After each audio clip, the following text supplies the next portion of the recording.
ikaze nanone kuri updates ni saa sita zo kuri uyu wa mbere tariki ya 16 z'ukwezi kwa kabiri 2026. Ni update nk'ibisanzwe bihagaze bite, byifashe bite mu mujyi wa Uvira, byifashe bite muri Haut Plateau mu Minembwe, byifashe bite muri Nord Kivu, nyuma yaho n'ubundi hano mu ntara yegereye muri biriya bice bya Nord Kivu, ubwo ni intara ya Chopo, hakiriwe ingabo zisaga 400 zije muri operation zo kuba azahungabanya umutekano wa AFC, ndetse bivugwa ko zije muri operation yo kuba azasubiza ibi bice M23 bari kugenzura ihuriro rya FARDC.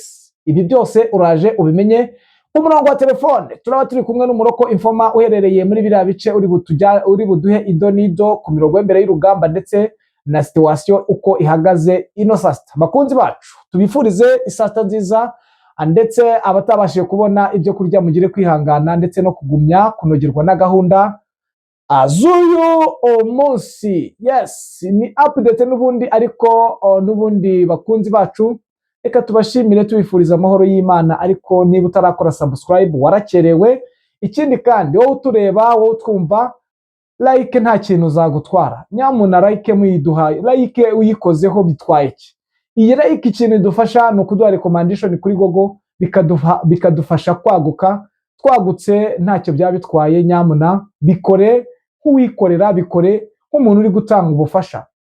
Bakunzi bacu tutabatindiye, reka tuze tubajyane mu Buvira, mu bice bigiye bitandukanye, ndetse umenye uko wari kare byifashe.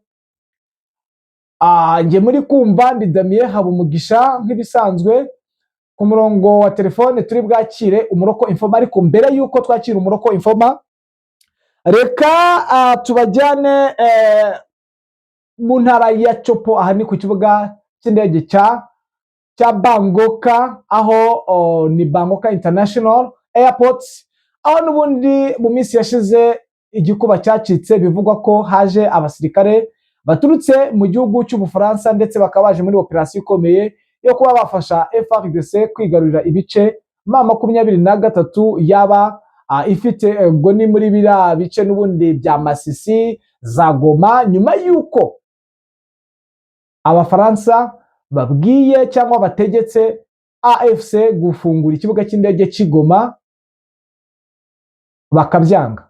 Ibi rero iki kibuga cy'indege cy'Igoma gifite amateka yihariye tuzagarukaho, ariko iki kibuga cy'indege cy'Igoma mu ikorwa rya genocide niho operation zose zakorwa. Genocide yakorewe abatutsi mu gihugu cy'u Rwanda. Ibi ni ibintu bisa naho byarakaje igihugu cy'Ubufaransa, kandi mubizi neza ko igihugu cy'Ubufaransa n'Ababiligi bijanditse mu ntambara z'ibi bice, ndetse bashatse no kuba bateza intambara y'akarere k'ibiyaga bigari. Ese bari bubigereho? Ese bari bukora iki nyuma yuko umutekano utagiye kugenda ugaragara, ndetse bigaragaza neza ko ibyabereye mu Minembwe ari isura nshya cyangwa ari ishusho nshya y'ukuboko gukomeye kw'Ababiligi ndetse n'Abafaransa? Ni ikibazo gikomeye, sinzi nimba biri bubashe guhira iki gihugu cy'Ubufaransa akije mu gihugu cya Repubulika ya Demokarasi ya Kongo, aho izi ngabo n'ubundi zaje ku munsi w'ejo zikaruhukira Kinshasa, ariko zigahita zitahatinda habe na gato, zigahita ziza hano kuri Bangoka International. Ese ikibazanye bari bukigereho? Tutabatindiye rero reka tujye n'ubundi ku murongo wa telefone, tugere ku murongo wa telefone hariya, aho n'ubundi ku murongo wa telefone tugiye kwakira Bwana Bizima House Situation mu bice bigiye bitandukanye. Bizima, umeze ute Bwana Bizima? Ndaho umeze neza, nta kibazo. Amakuru ko wambwiye ko n'ubundi hari imyiteguro mu gitondo twavuganye, imyiteguro igeze hehe, bihagaze bite mu mujyi wa Uvira? Mu mujyi wa Uvira n'ubundi ni urujya n'uruza rw'ingabo, kubera ibice birimo intambara bitandukanye muri iki gice. Urabona ko ni umujyi usa n'urimo hagati mu ihuriro ry'ahantu imirwano hose iri mu bice bitandukanye. Rero muvoma ni myinshi ku gisirikare cyane ku buryo budasanzwe n'indi minsi itambutse. Bihagaze bite maginga ku bigendanye n'umutekano? Umutekano muri Uvira mu mujyi rwagati, uretse umuvumo irimo, nta kintu kindi kidasanzwe kiri kuberamo ku bijyanye no kuba hari intambara yaba irimo rwagati hariya, ariko urabona ko hari icyahindutse cyatumye n'abantu basa naho barangara cyane bitewe na muvoma irimo y'abasirikare mu buryo budasanzwe. tujyane kuri front line byifashe bite ahari biri kubera imirwano magingo aya ntaho? Oya, imirwano irahari muri aka gace ka Minembwe, hano za Kwezero, Gipupu na Biboko, dusa naho tuyizengurutse. Ni uduce turimo intambara cyane bikomeye, guhera mu gitondo cy'uyu munsi ntabwo higeze hatuzamo agahenge gakeya, wenda wakumva ko imbunda zitavuga. Isaha ni ibintu wumva ko hari intambara idasanzwe cyane ugereranyije n'uko ejo hiriwe, ukaba wumva ari isangano ry'imbunda ziremereye ndetse n'intoya kandi zitatangamo agahenge k'iminota na mike. Biravugwa cyane ahangaha, ni amakuru mfite mpagazeho aka kanya za Kwezero, aha Gipupu na Bibogobogo, yuko imirwano imeze nabi cyane. Bivuga ko Abatanzaniya baharasiwe bikomeye, kuko nibo basa naho bagabye igitero mu rukerera kare cyane, mbere y'uko izindi ngabo bari kumwe zaje nk'izibaha umusada, ariko zasanze bamaze kuhatakariza ibikoresho n'ingabo cyane bikomeye.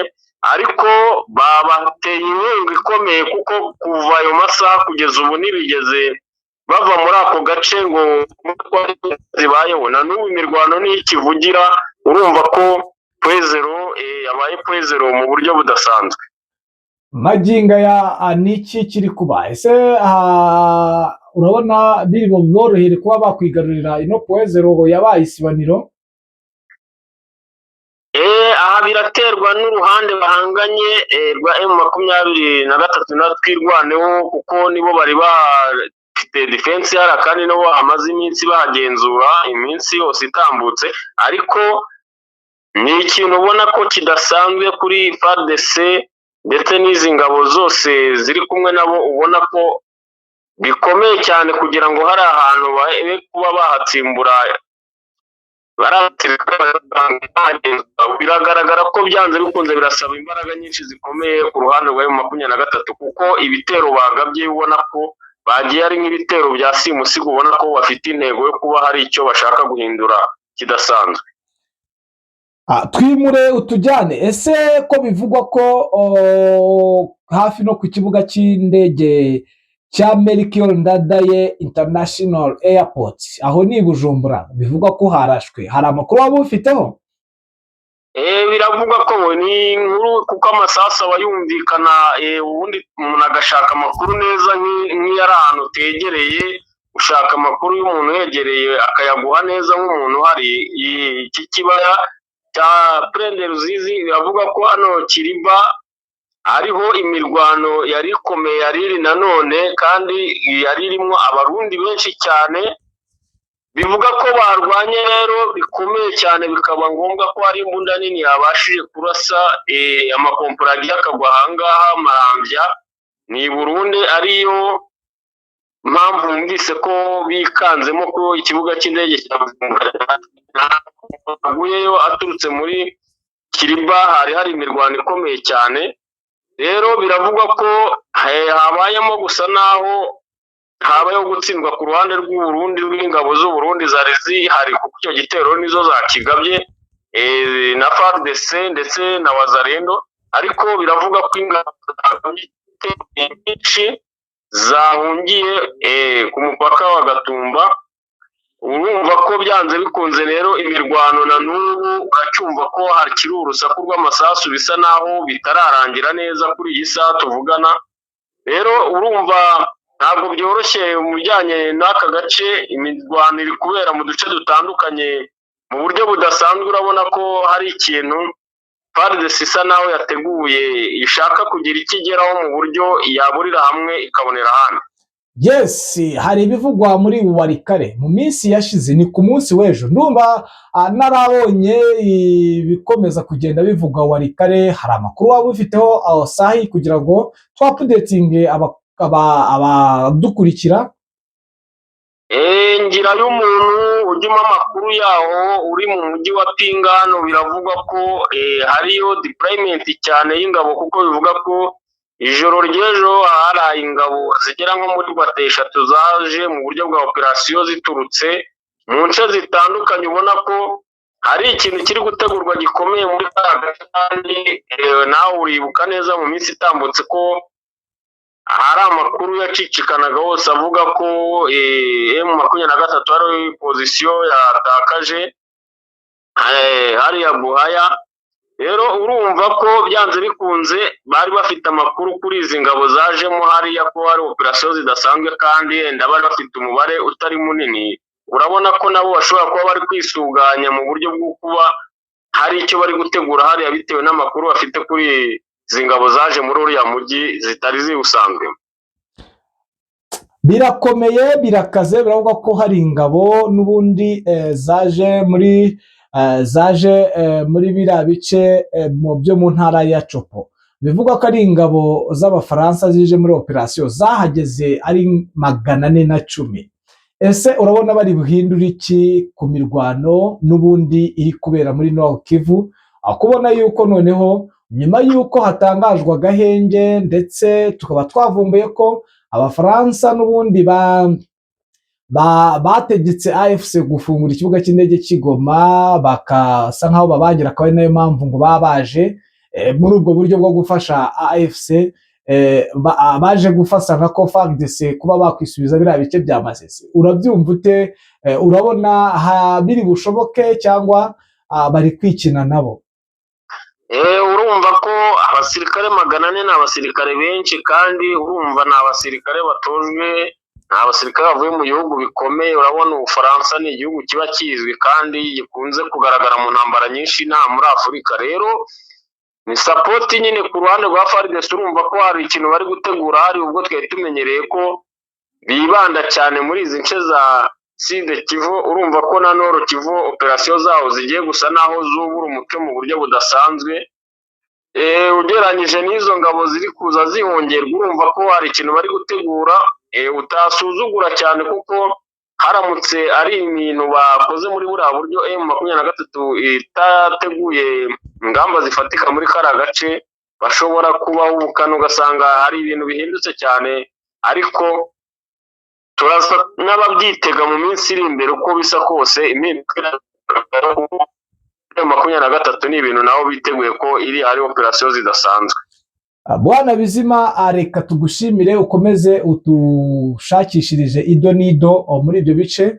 Igihe icyo ari cyo cyose twagukenera twaguhamagara ukaduha amakuru. Yego, murakoze. Yes, namwe rero reka tubashimire bakunzi bacu, ndetse tubabwira ko n'ubundi amakuru yo arakagaruka, update zo nizigaruka n'ubundi nkuko twabisezeranye. Reka tubashimire, tubifuriza amahoro y'Imana ndetse no kugubwa neza kuri uno munsi wo kuri uyu wa mbere. Abarwayi tubifuriza kurwara ubukira no kwihangana. Imana ikomeze ibane namwe.